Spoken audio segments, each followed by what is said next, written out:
kimda kim Tojikiston, O'zbekiston, Qirg'izistonga pul jo'natmalarini amalga oshirmoqchi bo'ladigan bo'lsa, Mir privilegiyadan albatta foydalaninglar. Bizning promo kodimiz Oxunov.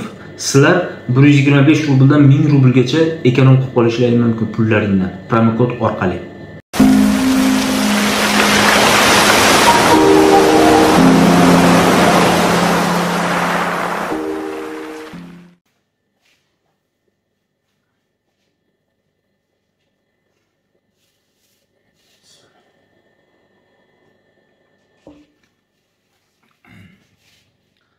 Assalomu alaykum qadrli obunachilar, sog'misizlar, salomatmisizlar? Hammalaringizga xayrli tun.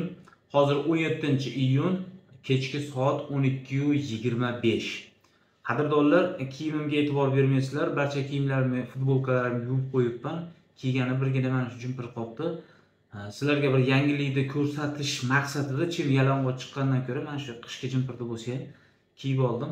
Topgan gul, topmagan bir vaqt piyoz deganlardek. Barcha qabul qilib ko'rasizlar, negativchilar bosamiz gazini. Xo'p, bundan oldingi videoda gapirib o'tgan edim. Ya'ni gos usluga qilmasa deport bo'lib ketadimi? Biometriyadan o'tmasa qanaqa bo'ladi? Nima bo'ladi? Shular haqida gapirgan edim. Endi bu safar kommentariyaga savolim kelgan. Ana shu savolga muvofiq bu safar endi Rossiyaga 2 marta, 3 marta, 4 marta kirdi chiqdi qilib yoki bo'lmasam Rossiyada 1 marta kirdi chiqdi qilib turib 3 oy to'lgandan keyin uyga borib 1 oydan keyinmi, 2 oydan keyinmi qancha turib qaytib kelib patent qilsa bo'lish haqida sizlar bilan gaplashamiz. Qadrli obunachilar, videoga like bosib, kommentariyaga o'z fikr takliflaringizni qoldirib qo'yasizlar. Sizlarda shaharlaringda qancha muddatda patent qilsa bo'ladi, shu haqida ham batafsil qilib kommentariyada fikrlaringizni qoldirib ketasizlar. Chunki atrofinglaringdagi shahardagi, siz yashayotgan shahardagi atrofingizdagi odamlar, bilmaydigan odamlar falon shahardan yozishibdi desa, shuni o'qisa, siz ham kommentariyangiz manfaatli bo'lib, kimgadir foydasi tegib qoladi azizlar. Xo'p, 2024-yil 30-dekabr kuni Rossiya Federatsiyasi prezidenti Vladimir Putinni 1126 raqamli buyrug'iga binoan Rossiya Federatsiyasida noqonuniy yurgan mehnat muhojirlari o'zlarini borib ana shu joylardagi pasportni stol yoki migratsion slujbaga borib, men o'zimni qonuniylashtirmoqchiman deb ana shular davlat tomonidan berilgan jarimani to'lab boshqatdan dokument qilib olishlari mumkin degan qaror chiqdi. Ya'ni bu qaror ikkinchi marta chiqdi. Birinchi marta esinglarda bo'lsa 2019-yilda Covid infeksiyasi tarqalib, hamma joyda karantin bo'lgan paytda chegaraga kirib chiqib qilmasdan xuddi shunaqa pasportni stolga borsa, anaqa migratsion talonga pechat bosib cho'zib bergan payti bo'ldi. O'shani повторi bo'ldi. U chiqqan buyruq 1126 2025-yil 30-aprelgacha amal qilardi xolos. 30-aprelgacha keldi. 30-apreldan keyin ana shu qaror 786-raqam bilan u 2025-yil 10-sentyabrgacha cho'zildi. Bu bilan nima demoqchi? Rossiyaning ichida noqonuniy yurgan mehnat muhojirlari bemalol o'zlarini ana shu pasportni stollarga yoki bo'lmasa migratsion slujbalarga borib, men moncha muddatdan beri noqonuniy yuribman Rossiyaning ichida. Endi men qonunga bo'ysungan holda yashashni xohlayman desangiz, borasiz, sizga bitta jarima yozib berishadi, 10,000 rubl u jarimani miqdori. U olasiz, jarimani borib to'laysiz, ana shu jarimani kvitantsiyasi bilan qo'shimcha qog'oz beradi. U qog'oz bilan bemalol siz borib, yangitdan registratsiyaga qo'yib, yangitdan ekzamen topshirib, yangitdan medosmotrdan o'tib, hamma narsangizni yangitdan qilib, bemalol migratsion slujbaga borib, dokumentingizni topshirishingiz mumkin. Sizga albatta patent chiqadi. Agar siz undan oldin bitta administrativniy jarima olgan bo'lsangiz, chiqmaslik ehtimoli bor. Tushunyapsizmi? Chunki 1 yilda bitta mehnat muhojiriga 2tagacha jarima olish mumkin. 2ta jarima olsangiz ham o'sha patent отказ chiqish ehtimoli bor. 100% bilmaydi, ehtimoli bor. Shuning uchun shundan kelib chiqqan holda siz Rossiyaning ichidasiz, uydan keldingiz, 2 oy, 3 oy, 4 oy ishladingiz. Ishlaganingizdan keyin uyga ketadigan bo'lib qoldi. Uyga ketganingizdan keyin O'zbekistonmi, Tojikistonmi, qaysi davlatga bo'lsa ham ketganingizdan keyin oradan 90 kun turib kelish kerak degan gap bor. Agar qonunan olinadigan bo'lsa, ana shu 90 kun turib emas, 9 oy turib kelishingiz kerak. Ya'ni 270 kun turib kelish kerak. U qaror 2024-yilda o'zgartirilgan. Ya'ni 90 ga 180 qoidasi bo'lardi.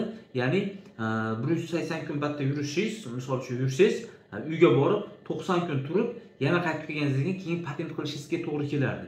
2025-yilda bo'lsa, hozir Rossiyani ichida yurganingizdan keyin, chiqib ketganingizdan keyin 270 kundan keyin kirasiz, keyin dokument topshirsangiz bo'ladi.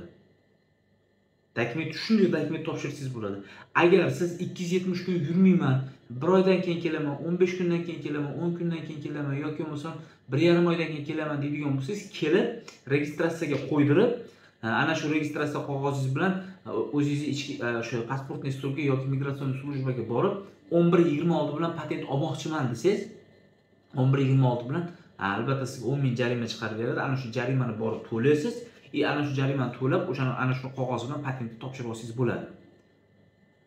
Hozirgi ba'zi bir oblastlar, ba'zi bir avtonom respublikalar, ba'zi bir okruglarda o'sha 90-180 qoidasi hozirgacha ba'zi joylarda amal qilyapti. Lekin qonunga muvofiq to'liq qaraladigan bo'lsa, 90 ga 180 ga 90 ga 180 emas, 270 ga 90 bo'lib qolgan. Ya'ni 90 kun bu yoqda tursangiz, 270 kun bu yoqda turib, ana shunda 360-365 kunga to'g'ri kelib ketadi. 9 oy uyda turib, kesiz bez jarima, bez shtraf patentga topshirishingiz mumkin. Agar siz 1 oydan keyin keladigan bo'lsangiz, ana shu 11.26 bilan jarima yozdirib turib, bemalol patentga topshirib olsangiz bo'ladi. Ba'zi bir o'rinlarda shunaqa bo'lyapti. Kelyapti, 3 oy yuryapti bu yerda, uyga ketyapti, uyga borgandan keyin 1 oydan keyin qaytib kelyapti. Registratsiyaga bemalol qo'yyapti. Medosmotrdan boshqa narsalardan o'tyapti. Patentga topshiryapti, patent chiqyapti. Nimaga ularniki jarimasiz chiqyapti degan gap bor. Ba'zi birlarda shunaqa bo'lyapti, haqiqatan shunaqa bo'lyapti. Men atrofimda ham ko'rib turibman, kuzatib turibman, shunaqa ham bo'lyapti. Lekin bular ham bir omadli bo'lib qolyapti. Misol uchun mana bu gapimga ishonib turib, bo'lmasam 1 oydan keyin kelsam menga ham bo'lar ekan deydigan bo'lsangiz, agar bo'lmay qoladigan bo'lsa, sizga muammo bo'lib qolishi mumkin. O'shaning uchun siz keling, registratsiyaga qo'ying, medosmotrlardan hamma yoqdan o'ting. 1 oydan keyin kelasiz, 15 kundan keyin, 2 oydan keyin kelganingizdan keyin medosmotrlardan o'ting, hamma yoqda o'ting. Topshiradigan paytingizda yugurib borib topshiring.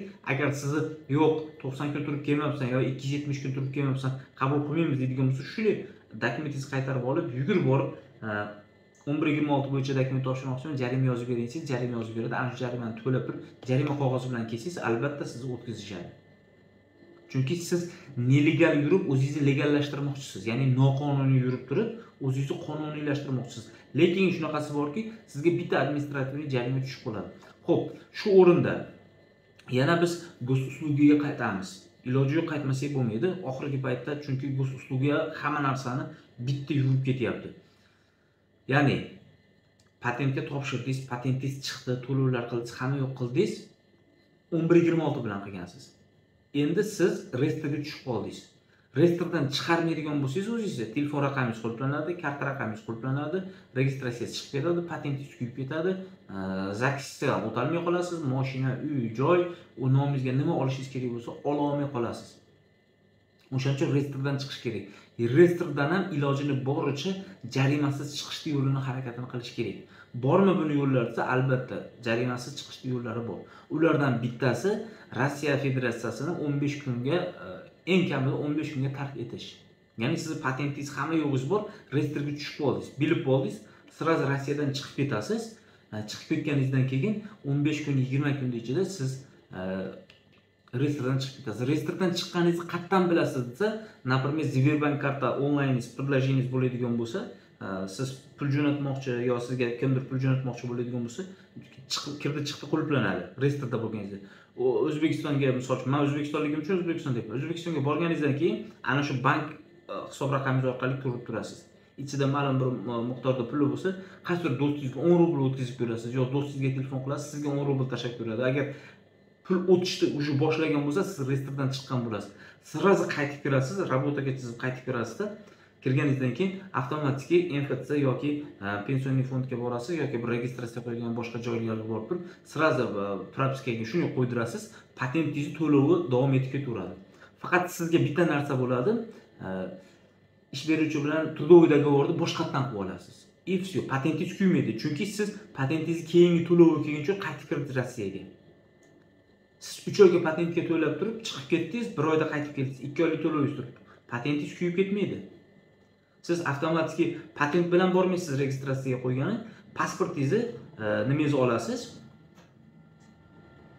Nima edi? Migratsion qog'ozingizni olasiz, pasportingizni olasiz, xazayningiz uyli egasi bilan, kvartirangiz sinma qilgan bo'lsa, uyli egasi bilan ana shu registratsiya qo'ygan joyga borasiz, registratsiyadan shuna qo'yasiz, avtomatik 3 oyga qo'yadi, 90 kunga. Nimangizni, patentingizni to'lovi turibdi hali.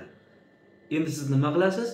Kirganingizdan keyin siz sразу ish beruvchi bilan, работодатель bilan трудовой договор qilib, bitta уведомление tashlab qo'yasiz. Zero siz hechcha oldin qilgan bo'lsangiz ham, siz Rossiyadan chiqib ketdingizmi, o'zi siz haqingizda o'sha informatsiya boradi, Rossiyadan chiqib ketdi deb avtomatik трудовой договор yechilib ketadi. Chunki ish beruvchi siz ustingizdan soliq to'lash kerak.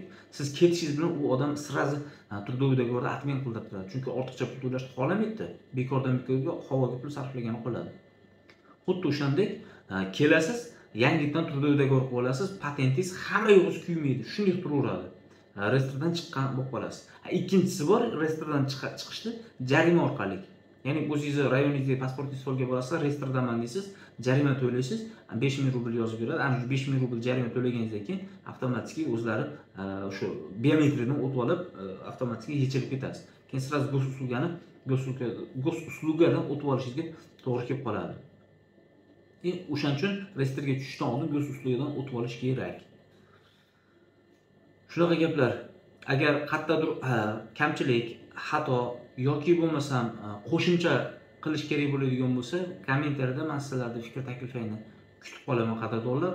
Albatta, kimda-kim Tojikiston, O'zbekiston, Qirg'izistonga pul jo'natmalarini amalga oshirmoqchi bo'ladigan bo'lsa, Mir privilegiyadan albatta foydalaninglar. Bizning promo kodimiz Oxunov. Sizlar 125 rubldan 1000 rublgacha ekonom qilib qolishingiz mumkin pullaringdan promo kod orqali. Salomat bo'lasizlar, rahmat hammaga.